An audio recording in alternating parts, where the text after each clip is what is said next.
ఈ నెల 7న brandy shop workers రాష్ట్ర స్థాయి బంద్కు ఏపీఎస్బీసీ సెల్ కాంట్రాక్ట్ అవుట్సోర్సింగ్ ఉద్యోగులు మద్దతు తెలియజేశారు.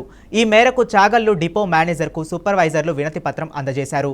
ఈ కార్యక్రమంలో వర్కర్స్ తదితరులు పాల్గొన్నారు.